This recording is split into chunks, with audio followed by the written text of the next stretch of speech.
And for the most part, if everything's lined up, you should be able to close pretty quickly.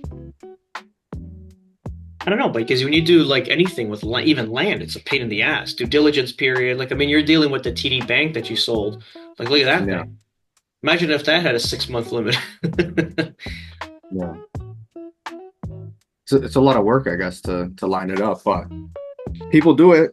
Well, It they happens. have to do it here. They're forced to, so they're going to be You very have no diligent. choice. They're very Yeah. diligent here to do it. So I probably because we're laxed up there because the time's really I think none of it the changes essence. our landscape, Yeah, forgetting like how we market things, right? because even here closing like on a single family residence is a lot more. It's a lengthier process than Canada by far. By far. If I show you the paperwork on just a little condo I sold, it's it's pretty crazy. Yeah, it's funny because even a lot of people want to sell real estate out in Florida, right? And they're doing it part time, so they're going to be living full time in Canada, and then I don't know what they're going to be doing here in Florida if they're going to be selling. They promote it to get it to understand. And I'm a very fast learner, very sharp, very like diligent, very hard worker. I don't rest on a thought. I finish it until it's complete, so I can work a 14, 16 hour day, not an issue. But if you, and it's troubling for me to kind of get everything in order because how much paperwork needs to be done, and the process is very different. Like what do you got to do? What do I got to do? What does the buyers got to do? What's the sellers? What's this? We think the title company is an easy thing, but it is, but there's a lot that goes into it. But anyway, it's funny because I see a lot of people marketing. I'm like, how are you going to represent it unless you're just getting the lead and you're just referring it to an agent that does it every day? Because if I was doing it part time, I wouldn't feel comfortable doing it. There's no way in hell. There's so much, buddy. I got to be honest. It's insane. Did that change after like the financial crisis, do you think? I don't think so because that's just financing. I think the deal process was always the same. Yeah. Yeah, deal process is always the same, but it's the financials for sure. It's like you get a pre-approval. We can get them pretty quick, pre-approvals, but to actually get financing lined up to get it like secure where bank all the paperwork's been passed and to get it, you can actually sign an agreement like that's the rate that you're getting in the term. It's like 21 days minimum. Wow. Yeah, Yeah, that's different. yeah. You could probably do it in 14-ish, ish, Oh, yeah. We but it have never works out. It never works. five banking days here. Don't commit for 14 days. 21 days is like quick. 30 days. So built in the actual the sales purchase agreement, okay, SPA or is APS, uh, is basically the clause for the financing is built into the actual agreement. You don't got to add it like we do back in Toronto. You just check a box. Everything's like a check box. So it's like if you don't, so you check the financing, and there's like a blank, line where you put the actual date in, how many days you're gonna have. If you Five keep is it good. blank, it's automatic 30 days, which that's what everybody does. Keep it blank, it's automatic Oh, 30. Yeah. interesting. Okay. Yeah, see, these are the things like you're saying, like if you're doing it part time, like how do you know like you keep it blank, it's automatic 30, right? Like unless you're you're in it, you're not gonna know. If you see a file, I wonder if I can pull one out. Let me see.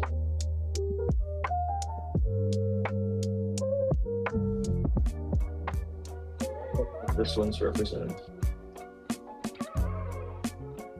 Wow, that's one deal. That's one agreement. A lot of stuff in there. A lot of Holy stuff I shit. can't name. I thought we were in we And had a that's lot of because it's printed. Usually now we give them a digital, like on Trello, we'll have Florida deals and we'll just pop in the whole deal. If I show you an actual, like, you curious for it? You want to see it? sure. Is this on topic? Maybe not. Probably not, but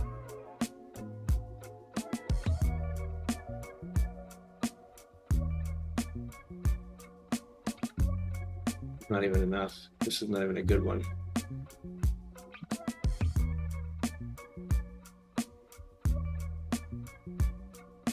So let's say like something like that.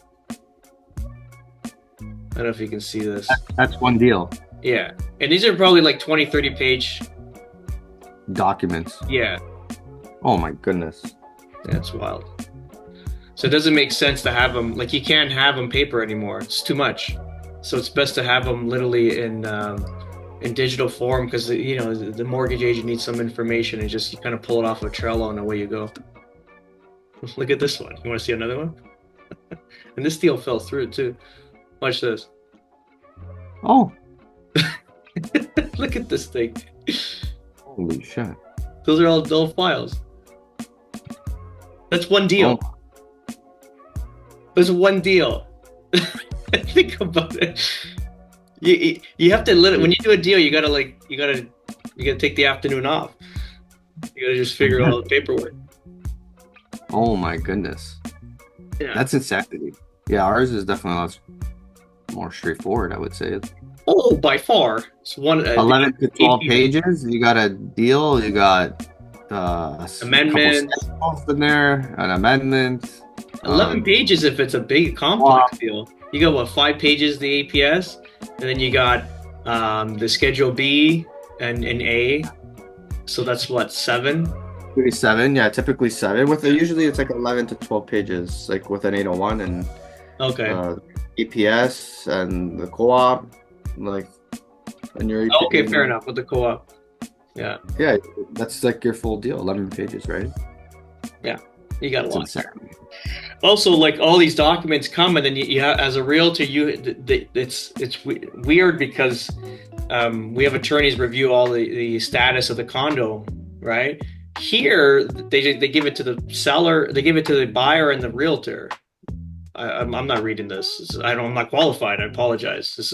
I have my clients, they pay an additional fee for the attorney to review it, but they have something called an estoppel certificate where it's reviewed and it'll tell you if there's any deficiencies. But like, do you take a chance? Like, it's best to have an attorney, especially if our Canadian clients that are coming in, they just pay a separate fee, have an attorney review it like you do up north. It's just like, it's double checking it. That's just, Oh, that's crazy. yeah. Different different strokes for different folks over there, I guess. Absolutely. It's all What else, good. buddy? What else?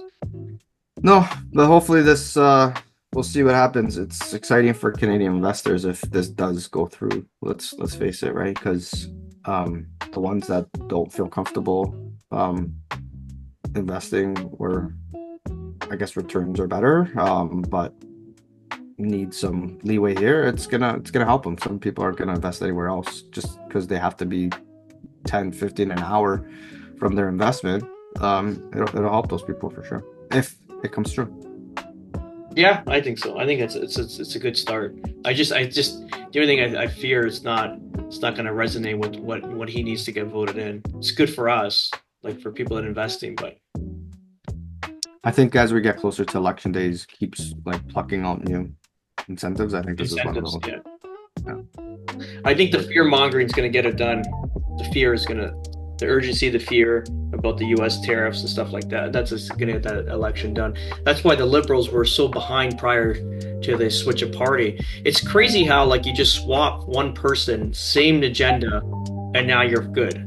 It's so wild how people think. I think we give everybody a lot too much credit to be honest, because I don't know, like I also don't know how much, I'm going to be honest, I don't know how much I believe all these polls. Let's face it, in the US, Trump was coming in with all these polls and it was 50-50 and we saw what happened there, right? So I'm not saying it's going to be exactly the same, but like there's literally like polls like over like 15 days from when there was no one in power to Carney gets put in place, not even elected in place, put in place, and there's like you go from like it's like there's like a 30% shift in voters, right? Like I'm not even following the polls. I'm doing my own polls when you talk to people, and they've all done. So people I normally talk to are 55 plus. You're saying you're talking to, or a lot of them, yeah. yeah. And you The talk younger, I can tell you the other teachers, you'll talk to like government workers and stuff like that. A lot of them are still red, or which is liberal. I don't know. That's what it is. Their unions tell them what they do, and they do it. Like I don't know. Like remember, in an echo chamber of conservatives, like a lot of our people that we know. So it's like every election I thought we were going to win, and it was like we lost because my echo chambers give me the same message that it's a win. But you start talking to people that are on the other side, and they're the majority usually. So I don't know. We'll see. It's gonna. I think it's gonna be a run for the money. Because I think at one point everyone was leaning more right based on Trudeau being in power, but once they did the swap-a-rooney there, it literally just it zeroed everything. It like cleared the past, and it's like a new, it's like fresh. It's got a fresh scent to it. It's wild. It's crazy. I don't know. Well, our kids are fucked. Let's see what happens. We'll figure it out. Let's end this bitch. All right. Cool. Thanks for watching another episode of Real Estate on Record, and we'll catch you on the next one. Oh, geez. Ciao.